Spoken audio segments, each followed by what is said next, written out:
Good morning, YouTube, Facebook, Instagram. I'm going to wait for you guys to trickle in. Let me know where you're tuning in from. Say hi if it's your first time so I can give you a shout out. Let me know where you're tuning in from. Good morning, Tishipu on Instagram. I'm tuned in from Atlanta, Georgia. Hi from Texas. Good morning. Good morning. Okay, guys, let me introduce myself. My name is Aisha Chidole. I'm an immigration attorney. I'm located in Atlanta, but we have offices in Atlanta and in Orlando, Florida. But we represent clients all over the United States and internationally with their family immigration matter. I'll be happy to assist you. You can call me 407 You can also send a WhatsApp if you want to schedule a consult, 404-333-8751. Hi, Brandon. Good morning. Let me attempt to pin my number on here, 407. I'm like a horrible multitasker. 995-6567. Guys, just give me a second to type in my number or WhatsApp 404. Good morning, Harrington. 8751. Okay. Now, how do I pin it again? Let me see. Pin. Okay, so those of you on Instagram should be able to see my phone number, and you should be able to see it scrolling through the ticker on Facebook and YouTube. So today I want to talk about conditional green cards and removing conditions on your green card through a waiver. So for those of you who don't know, and I've seen this question come up recently where somebody asked, the person asked, "Oh, I didn't know that you could get a 10-year green card. I thought you always get a 2-year green card." So the first answer is no, you don't always get a 2-year green card. You get a 10-year green card if at the time you were approved based on marriage, you've been married for more than 2 years. You also get a 10-year green card for different other types of petitions that qualify you, i.e., if you submit a valid petition, you'll get a 10-year green card as opposed to a 2-year green card. So if you've been married for more than 2 years, at the time of approval, you'll get a 10-year green card. So it all depends. So what do you do if you have a 2-year green card? First, you have the first option, which is to remove the conditions with your spouse, meaning you and your spouse file and sign your petition to remove your condition. But sometimes marriages don't work, or there's something that stops you from removing the conditions with your spouse or from your spouse signing. When something like that happens, then you need a waiver. And there are different types of waivers that you can submit with your application. So the first one is based on death. So if your spouse passes away, God forbid, you can submit a waiver based on your spouse passing. Sorry, guys, I'm like trying to pull my hand lotion because my hands are so dry. The second one is you can remove conditions based on divorce. So I know like a lot of immigrants are so terrified when they hear or their spouse threatens them with divorce or says, "Oh, I'm going to divorce you. And once I divorce you, you're not going to be able to get your green card anymore." If your spouse divorces you, that's what it is. But really, when we're looking at immigration, we're looking to just make sure in situations like this that the person did have a good faith marriage. It's not that the marriage didn't work, it's that the person truly had a good marriage, real marriage. It's just that it didn't work. So don't let that be what makes you stay in an abusive marriage or in a terrible marriage because of your green card. So, and then of course, the other option to remove with the waiver is based on extreme cruelty and battery. Battery is really Battery really means essentially what it means, abusive behavior, whether that's physical, psychological, emotional, and things of that nature. So that's another way to request a waiver. The one, two, three. So the fourth category really is extreme hardship. You can ask for a waiver to remove conditions because your husband is not or your wife is not able to sign, and it will cause you extreme hardship if they don't remove the conditions. This option is very, very, very, very, how many times did I say very, very difficult to get approved? Let me repeat it again. It's very, very, very, very, very, very, very difficult to get approved. So really, you really want to focus, if you're requesting a waiver, on the first three things that I talked about: divorce, death, extreme cruelty, or battery. If you qualify, and fall into one of those categories. Okay. So let's talk about what the requirements are for each of them. So with divorce and death and extreme cruelty or abuse, you don't need to wait 2 years to remove the conditions in your green card. So let's say you get your green card in 2021, your 2-year green card in 2021. Obviously, as of 2022, it's just been a year. But if your spouse has been abusive, you don't need to wait till 2023 to apply for removal of conditions. You can apply immediately. And you will get an additional 2-year extension. Excuse me. So you get an additional 2-year extension from the date on your original green card. So if, let's say, you got a green card in 2021, so your green card will typically expire in 2023. If you file in 2022 because your spouse has been abusive, you'll get an extension till 2025 while they're making a decision on your case. This exemption or this waiver, you can apply for it before the expiration of your green card, or you can do it after the expiration of your green card. If you're doing it on the basis of divorce, you need to wait till you've been divorced, because if you don't wait till you're divorced and then they send you an RFE requesting for your divorce decree and they've not finished it in courts and all of that stuff, you could get denied. So if you're divorced and you have your divorce decree, then you can submit with your divorce decree. Again, with that situation, you can submit it early. If you submit it late, you just have to explain why you submitted it late. With death, if you have a spouse that passes away, you want to submit it, as soon as your spouse passes away. What else do I want to add on this topic? Unlike VAWA cases, when you are removing conditions on your green card and you marry somebody else and you're asking for a waiver, it does not affect you as long as you can prove your marriage was a good faith marriage, as opposed to VAWA. If you submit a VAWA application, if you remarry, your application will essentially be canceled. With conditional green cards, if, let's say, you got divorced and you married somebody else and you're filing for removal of condition based on the first one, that's okay.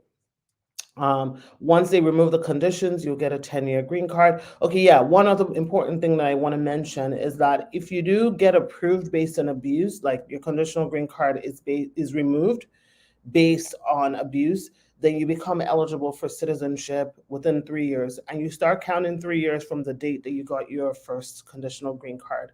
Because based on divorce, then it's 5 years. All right, let me take some questions.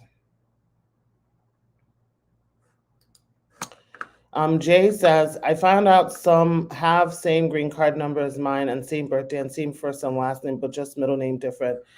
I'm not really sure what your question is. I'm not really sure what you're asking me. You can schedule a consultation, Jay. 407-995-6567. All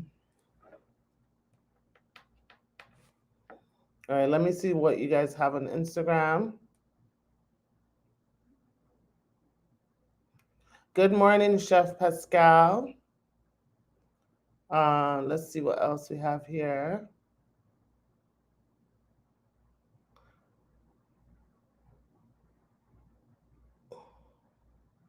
How many years does it take to have your case approved with VAWA? Most VAWA cases take 2 years to 2.5 years. That's the window. So you could fall anywhere in there. Like I always say with time, sometimes you might get your stuff approved earlier, sometimes you might get it approved later, but that is just the average of when people get approved. Okay. Um, okay, so let's see. Do I have any other questions? Does your child who's 4 years old living abroad need a passport to apply for a green card or birth certificate? Um, well, they can't come to the United States without a passport. So I would recommend that you get a passport. I mean, they don't need it for the I-130 application, but they're going to need it to come into the United States. So that would be a good idea to get them a passport. Gabby says, can you still get an RFE when you get a prima facie determination letter? Absolutely, you can. And this is a common misconception that if you get a prima facie letter, that means you're going to um, be approved. That's not how it works. Granted, a prima facie letter, for those who don't know, that is what you're giving when you submit a VAWA application. So it's like basically saying that you meet the bare minimum prong, the bare minimum standards. And I might talk about that in my next slide if that's something that you guys want me to talk about. Um, the bare minimum. So they have a bare minimum, and when they look at what you've submitted on its face, it on its face meets the bare minimum requirements. Now, after you're giving your prima facie, then a fine tooth comb is used to now dissect everything to make sure that everything checks out. So, okay, maybe you've submitted some evidence of like I don't know, like bills. I'm using as an example, like bills and things to show that you have cohabitation. So on its surface, you meet a prima facie determination. When they now start using a fine tooth comb, they're now going to dissect those bills and see if it corresponds with the time you guys were married, if the bills make sense, and if they don't have any questions. Yes, a prima facie is a good sign, but it's absolutely not an approval, and it's not a guarantee of approval, and it's not a guarantee that you may not be asked for additional evidence. So they can look through your stuff and say, okay, we need clarification. And one thing I want to point out, guys, is that a request for additional evidence is not doomsday. It does not mean that your case is going to get denied. It means that based on what they have here, they can't make a decision. So they need some additional information to help them make a decision. However, it is very important that when you get a request for additional evidence, you address all the questions that they're asking you for. Like, so if they're saying we need proof to show you have a good faith marriage, we need proof to show you have abuse, or we need proof to show you have no criminal record, it's important that you address all three, not just one or two, because if you address only one or two, they'll take it that that is your answer, and in that case, you could get a denial. So make sure you're addressing everything that you've been asked. So Uzama on Facebook says, can you remarry while waiting for your vow to be approved based on divorce or abuse? No, you cannot. If you remarry, you're going to get your vow. You're not going to be able to get a green card via vow. So just wait until it gets approved. Nothing is stopping you from dating somebody, but just don't go remarrying someone. Okay.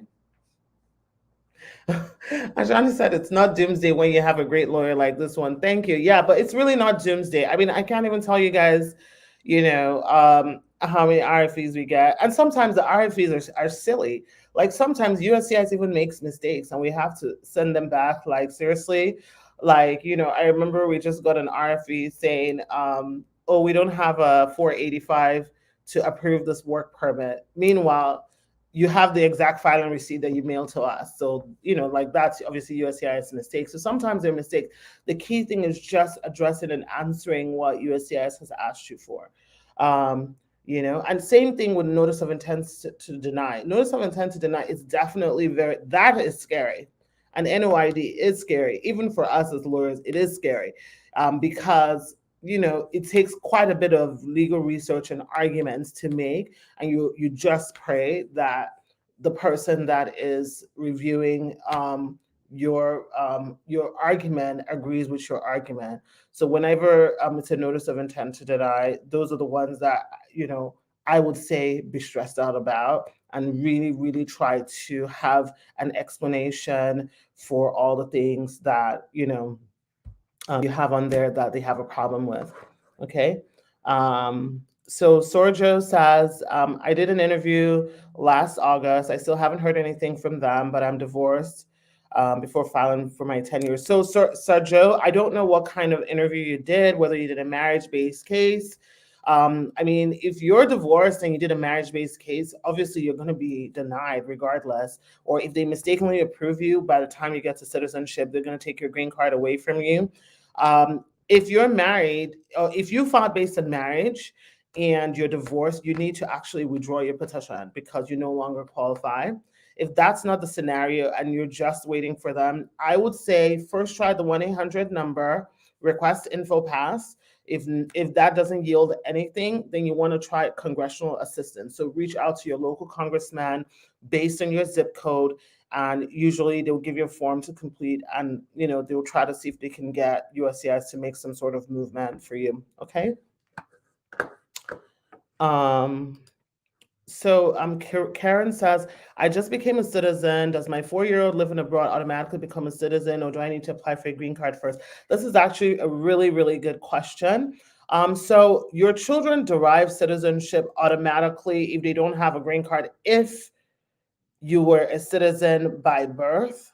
Okay, so if you just became a citizen, your child needs a green card. Once your child gets the green card, as long as your child is under 18 and in your care, in your custody, your child can derive citizenship from you.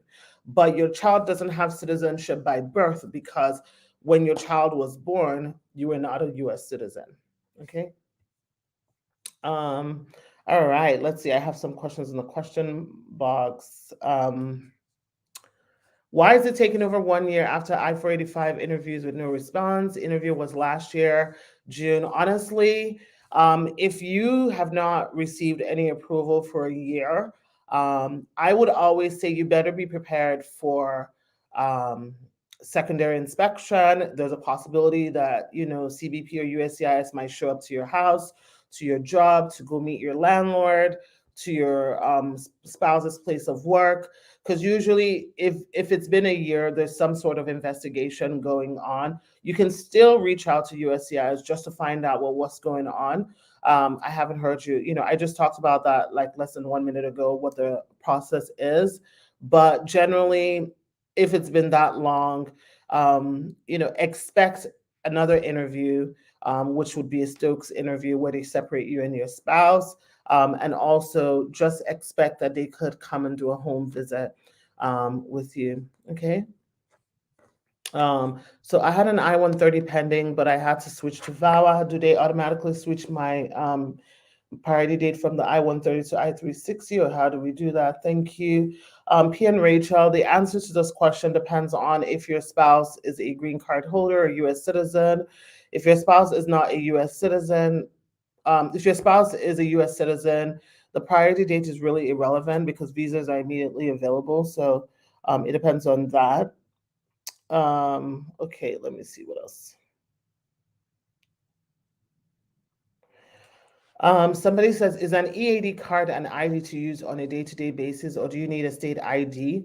So an EAD, you can use your EAD, which is Employment Authorization Card, or as we all know it as work permit. You can use your work permit, on a day-to-day basis, but you should still get a state ID. Like i.e., if you need to drive or you need a driver's license, it's good to have an ID. Okay. Novia McKenzie says, can you travel with an I-130? Absolutely not. No, no, no, no, no. So if you are doing an adjustment of status in the United States, well, I guess, actually, let me roll back. When you say, can you travel with an I-130, do you mean that you did not do an adjustment of status application? Because if you have a standalone I-130 that's pending and your visa is valid and you have not overstayed your time in the US, you can certainly go back and forth. I mean, you might face some questioning in Customs and Border when you're coming back, but technically you could travel. But if it's attached to an I-485, you cannot travel unless you have a travel permit. because the minute you travel, you would have abandoned your application, and you might not be able to come back, and you would have to start all over again, but this time with consular processing. So the answer to your question depends on what your I-130 is on the basis of. Okay, I can take two more questions and I gotta jump off. I have an I-130 processing now, and it's been more than 6 months since the application was filed, but I've still not heard from USCIS concerning the next step. Join the club, Kels. That's everybody else. I-130s are taking, 10 to 12 months for them to make a decision on them. And I personally, my husband is waiting for he's processing for his mother, and it's longer than yours. But USCIS has published timelines, and you can go on the USCIS case processing website just to get in. You type in wherever your service number, your service center is. So like usually in the bottom left of your receipt, and it'll tell you what the timeline is. And now they've even taken it a step further, where you can actually put in your receipt date, and it will tell you if it's too early for you to do an inquiry. But 6 months is really not a long time for an I-130. Most I-130s, they will make a decision between 8 to 12 months on average. Some people would go longer, but about 80% of people will get it then. Okay. Lotus says, thanks for all you do. You're welcome. Okay, let me see what else. One more question. Inio Bong says, as a green card holder, can I bring my mom over here? I'm assuming here means the US. No, you cannot. The only person or the only children that can apply for their parents are US citizen children who are over the age of 21. You must be over the age of 21, and you must be a US citizen to apply for your parents. As a green card holder, the only people you can apply for are your spouse, unmarried children under 21, or unmarried children over 21. If your children get married, you no longer are eligible to petition for them. Okay. All right, guys. Well, I will be on Friday at around 1:30 or 2. So join me live, share my video, subscribe to my channel on YouTube, share this with your cousins, aunties, uncles, share it on WhatsApp. You never know who's going to need the help. And I will talk to you guys later on in the week. Have a good day, everyone. Bye.